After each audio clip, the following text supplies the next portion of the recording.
What can we learn from the responses in the Western world to George Floyd killing? The world leaders are joining hands and have spoken against racism in any form and any country.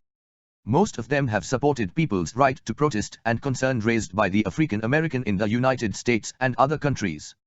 Today, Canadian Prime Minister Justin Trudeau participated in an anti-racist rally in his country, stood with the protesters, listened to others and took to his knee in the rally as a mark of protest. Many Indians are speaking up the racial prejudices in the United States, but many are trying to find fault with those who support the anti-racist movement. What can India learn from the things that are happening in the Western world? True, there is racism, but as African American friend Professor Kevin Brown told me a couple of years back in an interview that he found Indian the most racist. Brown is a regular visitor to India and he has come across those staring and awkward questions about his nationality and identity right from the airport. Even a cab driver would laughingly ask him whether he is from Kenya or Nigeria, but they have to sheepishly take a treat when they know that he is an American citizen. There have been solidarity protests as well as statements in the Western world.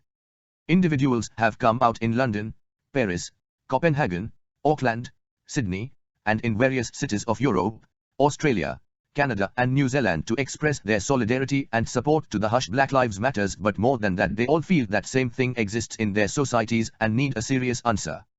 You can see a huge number of white population supporting the Hush Black Lives Matter event. Within the United States, we have seen police person expressing their solidarity and kneeling along with others. At one place, the police chief spoke up powerfully, asking President Trump to shut up if he has nothing constructive to give to people. Many governors of the states have rejected Trump's effort to bring the army to dominate the protests. US media and others in the Western world have been critical of Trump's policy, which has put the US on a historical crisis where people feel that democracy is threatened. Many of the close associates of the US president, former military generals, have openly come out against his policy of using the army for the internal affairs. Social media platforms like Twitter did not verify some of Trump's tweets. This shows the autonomy of the institutions and power of the people. While the issue of the blacks become international news and concern, back home, we remain quiet on horrible caste violence against Dalit. Many people suggest as why it does not become a major issue when violence or atrocities happen in India. The polarization in India is actually bigger, and in the last 6 years, it has increased.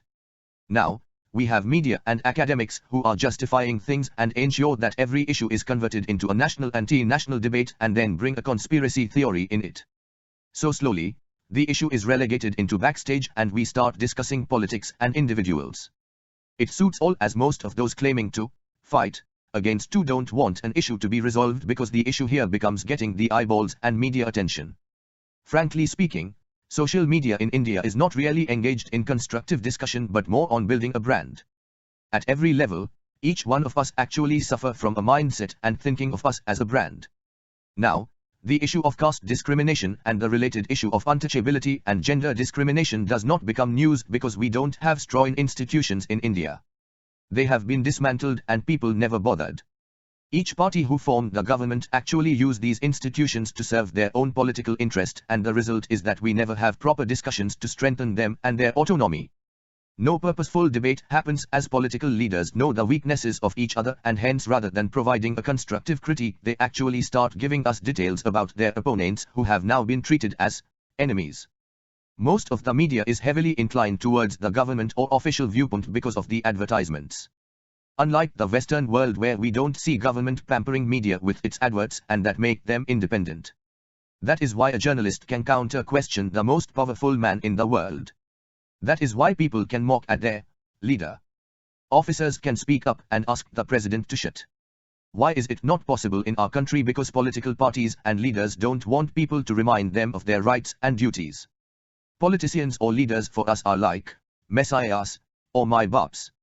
A strange kind of Vern system also exists in our administration, as Dr. Ambedkar said about the social structure of caste, ascending order of reverence and descending order of contempt. The police wallah do the same. Birthday cakes for the famous families and beating for the poor. We have seen how the police personnel actually humiliated the poor.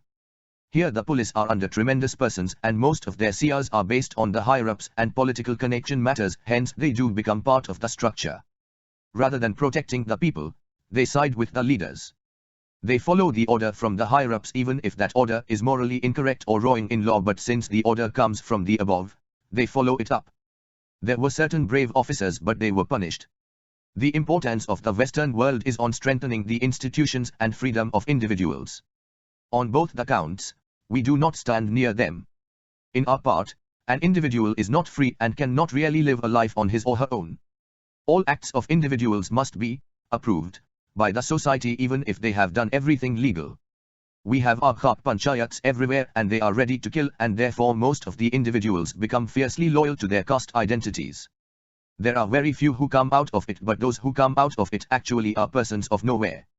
Their own caste reject them and the new ones where they go for solidarity too does not accept them. So most of such people suffer in deep anguish and suffocation. Living an individual life in India is impossible, to say the least. Political parties have rarely spoken on the issues. When a Dalit girl commits suicide as she is unable to join her online classes due to inability to possess a phone or computer, our media don't question the policies of the government that web-based work cannot replace the physical classes and that it is the responsibility of the state to look after the people. When a child wants to have milk from her mother who is lying dead because of walking from city to home or pressure of work, there is no outrage. Our media does not discuss. In fact, such stories which should have been discussed widely are not discussed at all. Why this happens? As I said, it is the power politics.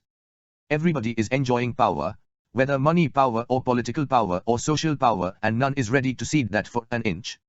This does not come in our mind that if the country has equality and good institutions, life will be better. When there is equality and peace, life will be better, but many people who have enjoyed the suffering of others still think that their freedom and happiness is impossible without the pains and anguish of others. India has to trace back its root of Buddha's wisdom of enlightenment and the middle path. Important for us to feel that the country can never be powerful and happy if the majority of its people are denied dignity and self-respect, and it is also true that we all can live happily if this historical wrong is undone. For that to happen, our institutions must be made to understand the importance of social justice, human dignity, human rights and respecting the individual. As long as each one of us feel pride in our caste identities and the cultural heritage which is linked to this false pride, we will never be able to be a strong nation. India needs to celebrate diversity, question the wrongs of the past and build up its future based on not merely on equality of opportunity but equality of outcome too. Without the inclusion of people of diverse cultures and faith in our decision-making bodies, in our cultural spheres, media and judiciary, we won't be able to understand its meaning and will always develop superficial ideas about nationalism and national identity. Vidya Bhushan Ravak. 6 June 2020